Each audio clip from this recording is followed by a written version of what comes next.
আজ আমি আমার দ্বিতীয় টিউটোরিয়াল নিয়ে চলে এসেছি। এখানে প্রথমেই যেটা বলবো সেটা হচ্ছে শাইনেস। হ্যাঁ, অনেকেরই ভয় থাকে, স্টেজ ফিয়ার থাকে, লোকের সামনে কথা বলা, আবৃত্তি করা, সামান্য জুড়ে কথা বলা, এগুলোতে একটা ভীতি থাকে। আমারও ছিল। আমারও ছোটবেলায় লোকের সামনে আবৃত্তি করাতে বা স্টেজে উঠে আবৃত্তি করাতে একটা ভয় লাগতো, কিন্তু ধীরে ধীরে সেটা কেটে গেছে। তো এটা অভ্যেস ছাড়া আর কিছুই না। অভ্যেস করতে করতে আর নিজের মনের জোরটাকে বজায় রেখে প্র্যাকটিস করতে থাকলে একদিন ঠিক স্টেজ ফিয়ার কেটে যাবে, শাইনেসটাও কেটে যাবে। শাইনেসটা কাটানোর জন্য মূল যেটা দরকার সেটা হচ্ছে অভ্যেস। রেগুলার অভ্যেস করা, নিজের পরিচিত প্রিয়জনদের সামনে আবৃত্তি করা, ধীরে ধীরে সেই লোক সংখ্যা বাড়ানো, প্রিয়জনদের সাথে সাথে বন্ধু বান্ধবদের সাথে আবৃত্তি করা, বন্ধু বান্ধবদের সামনে আবৃত্তি করা, তাছাড়া যেখানে শেখা হচ্ছে সেখানে গিয়ে আবৃত্তি করা।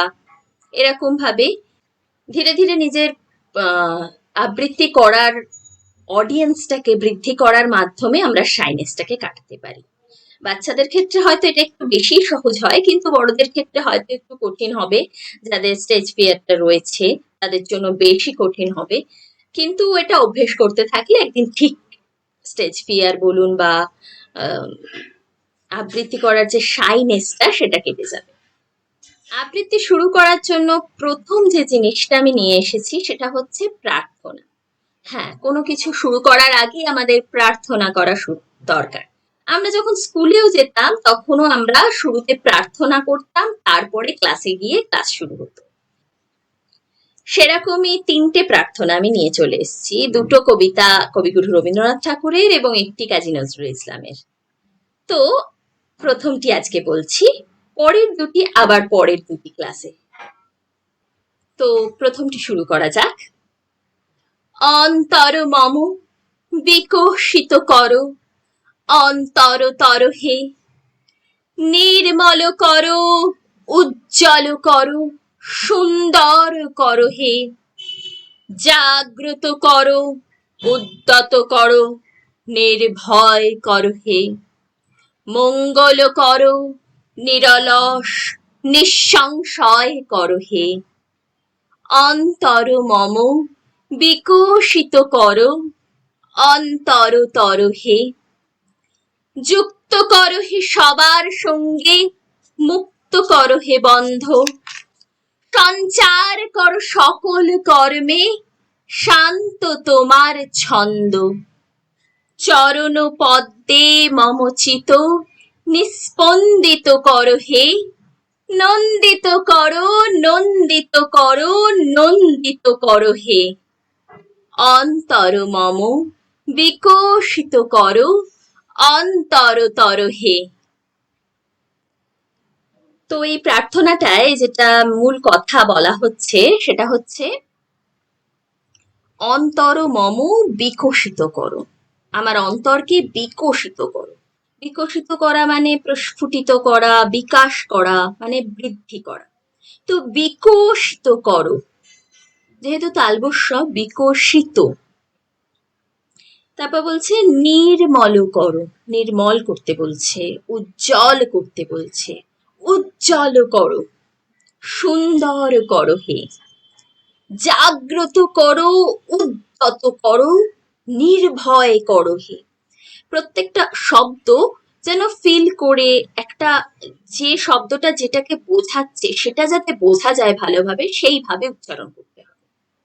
তারপর আসছে মঙ্গল করো, নিরলস নিঃসংশয় করো হে, নিঃসংশয় উচ্চারণ, নিঃসংশয়। তারপরে পরের যে লাইনটা আসছে, যুক্ত করো হে সবার সঙ্গে, সঙ্গে। হ্যাঁ, আবৃত্তি কবিতায় সঙ্গে না সঙ্গে উচ্চারণটাই হয়ে থাকে। মুক্ত করো হে বন্ধ, সঞ্চার করো সকল কর্মে, শান্ত তোমার ছন্দ, শান্ত, ছন্দ, এই বর্ণগুলোকে ভালোভাবে স্পষ্টভাবে উচ্চারণ করা অভ্যেস করতে হবে। তারপর আসছে চরণ পদ্মে মম চিত, নিস্পন্দিত করো হে, স্পন্দিত যেহেতু দন্তস্বর, নিস্পন্দিত করো হে, নন্দিত করো, নন্দিত করো, নন্দিত করো হে। এখানে আনন্দিত করার কথা বলা হচ্ছে, তাই সেটা একটা ভাবের মাধ্যমে, উচ্চারণের মাধ্যমে প্রকাশ করতে হবে। আবার শেষ লাইনে অন্তর মম বিকশিত করো অন্তরতর হে। এইভাবে নিজেদের প্রত্যেকটা উচ্চারণের প্রতি দৃষ্টি দিয়ে, ভালোভাবে গুরুত্ব দিয়ে উচ্চারণ করার মাধ্যমে ছোটরা এবং বড়রা উভয়েই নিজেদের আবৃত্তি করার প্যাটার্নটাকে চেঞ্জ করতে পারে। যত বেশি প্র্যাকটিস করা হবে তত ভালোভাবে আমরা শিখতে পারবো। তো আজকে এখানেই রাখছি, আজকের মতন এখানেই থাক, এবং আবারও বলছি আমার পাশে থাকুন, আমি আমার পরের ভিডিও নিয়ে খুব তাড়াতাড়ি ফিরবো। সবশেষে আরেকটি কথা বলে রাখি, যদি আপনি আমার চ্যানেলে নতুন হয়ে থাকেন তাহলে অবশ্যই আমার চ্যানেলটিকে সাবস্ক্রাইব করবেন। আর আমার এই ভিডিওটি যদি আপনাদের ভালো লেগে থাকে তাহলে অবশ্যই লাইক করতে ভুলবেন না, কমেন্ট করে জানাবেন ভিডিওটি কেমন লাগলো। আর নিজের প্রিয়জনদের সঙ্গে, ছোট ছোট বন্ধুদের সঙ্গে, ছোট ছোট বাচ্চাদের সঙ্গে, আপনাদের পরিচিত যে আবৃত্তি শিখতে চায়, কবিতা বলতে চায়, ছড়া পাঠ করতে চায়, তাদের সকলের সঙ্গে আমার ভিডিওটি অবশ্যই শেয়ার করুন। ধন্যবাদ পাশে থাকার জন্য। নমস্কার।